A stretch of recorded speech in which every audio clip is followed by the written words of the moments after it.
Hi Laura, this is a tutorial video about how to make tutorial videos. Great. In the email, you can find three documents. That is, the first one is this, is a template for tutorial material. I will start from here. The template of tutorial material include the header, what material is that about? For you, it should be the adaptation and resilience sheet. And then the first column is the sheet which is correlating to the cells on the CCR reporting sheet. This is the profile sheet, so you can see it's about general information, geopolitical information, so it's correlating to the cell. And the second column is what the tutorial is about, is explanation of the Excel reporting sheet that I just showed you here.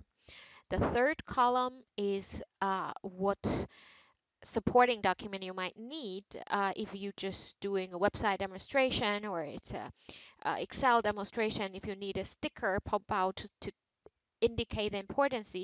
And the final column is a backup. It's just in case you want to write something you're not sure, you want to still check it with Genia, with anyone, just is a notepad. And that's what it consists of. And content-wise, a tutorial material always start with the introduction of this sheet. What is this sheet about? Why do I need to fill it in? And here, my example is about the profile sheet. I will tell them that the profile sheet includes your political, economic, environment data.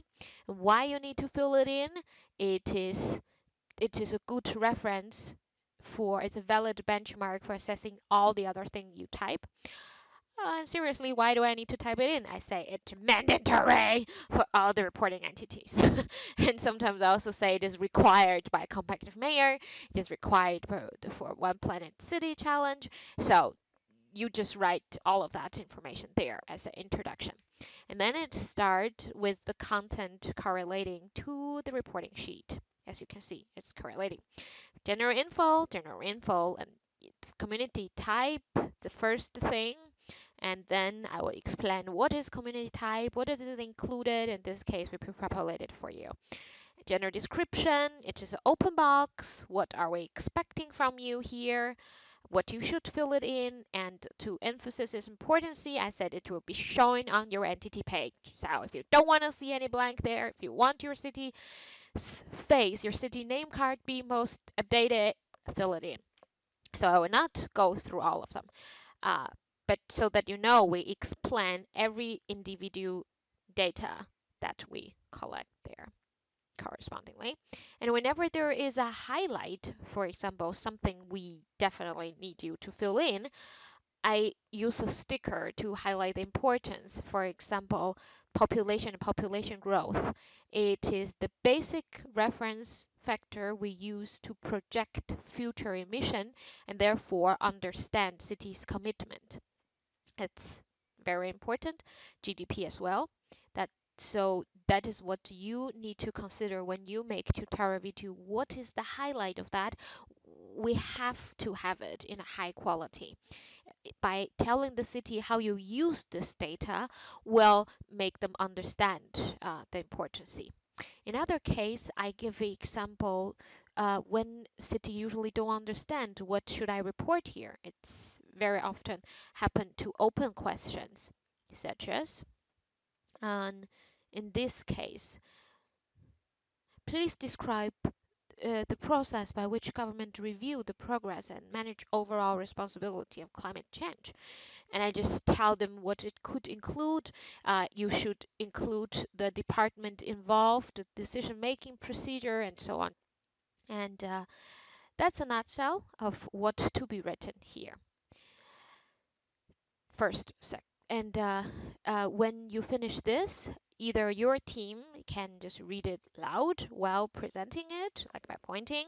You will see an example in the email. That is how I present this page.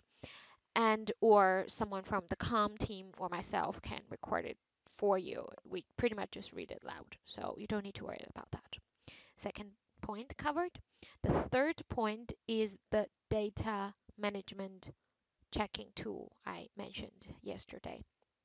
And after providing guidance to the city about how to report, we also have a quick check about city's report when they submit it to us, because that is the most convenient time that when we get back to them, they will update their data. Consider if you find out a poor report a year after their reporting, the person who reported it might already move this position. So you will have a really low chance to have it corrected.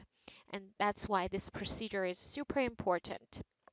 And we have a series of questions that we ask ourselves when we check their report. As you can see, the checking list is again categorized in line with the reporting sheet. And for every cell, we ask ourselves a question. The first question is, isn't that complete? It's usually it's that complete. And then we check the total area and we type down the exact question. For example, compare the government's budget against the whole GDP for consistency. For that is to say, you see the government budget and the whole GDP. If the government budget is more than the whole GDP, then it is apparently inconsistent. So I'll put it inconsistent. And then in the end, when I filter this line, I can show you now. In the end, when you filter this line and you only tick the non-qualified ones, bloop, and you will have the notification already pre-populated, it's generated, and we can directly, so we don't need your involvement anymore.